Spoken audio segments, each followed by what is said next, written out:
విజయనగరం జిల్లా పూసలపట్టిరేగలో మంత్రులు వంగల్పూడి అనిత, కొండపల్లి శ్రీనివాస్ పర్యటించారు. నడిపల్లి గ్రామంలో ప్రభుత్వ ప్రాథమిక పాఠశాలను హోంమంత్రి అనిత ప్రారంభించారు. ప్రజాప్రతినిధులతో అనుభవం పెరుగు కొద్దీ పనితీరు సులభతరమవుతుందని సీఎం చంద్రబాబు నిరంతరం నూతనోత్సాహంతో పనిచేస్తున్నారన్నారు. రాష్ట్ర ఆర్థిక పరిస్థితి లోటు బడ్జెట్లో ఉన్న హామీలు నెరవేరుస్తున్నామన్నారు మంత్రులు.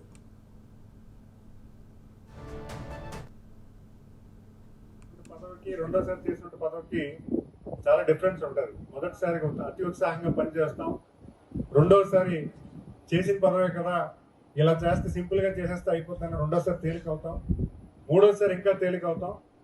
కానీ మన గౌరవ ముఖ్యమంత్రి గారు ఆయన బాధ్యత తీసుకున్నప్పుడల్లా కూడా ఆంధ్ర రాష్ట్రానికి సంక్షోభం మరింత పెరిగి ఈరోజు నాలుగోసారి తీసుకున్నప్పుడు ఇంకా మరింత బాధ్యత తీసుకొని పరిపాలన చేస్తున్నారు. అది ఒకటి కాదు, రెండు కాదు, చాలా విషయాల్లో మన రాష్ట్రం వెనకబడిపోయింది.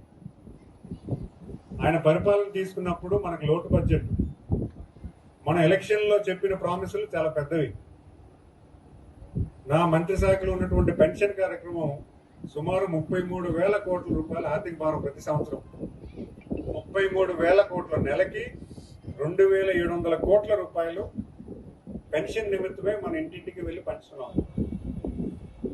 అయితే 10 లక్షల కోట్లు ఉన్నటువంటి రాష్ట్రానికి సంక్షేమం మళ్ళీ ఏదైతే మాట ఇచ్చామో దాన్ని చేయాలంటే చిన్న విషయం కాదు.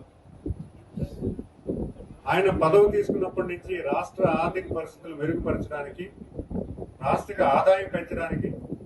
ఆదాయం పెంచడానికి మరి పరిపాలన అనేది కష్టం అనేది ప్రజల మీద పడకుండా అన్ని రకాలుగా అటు సంక్షేమ అభివృద్ధి రెండు కళ్ళు కింద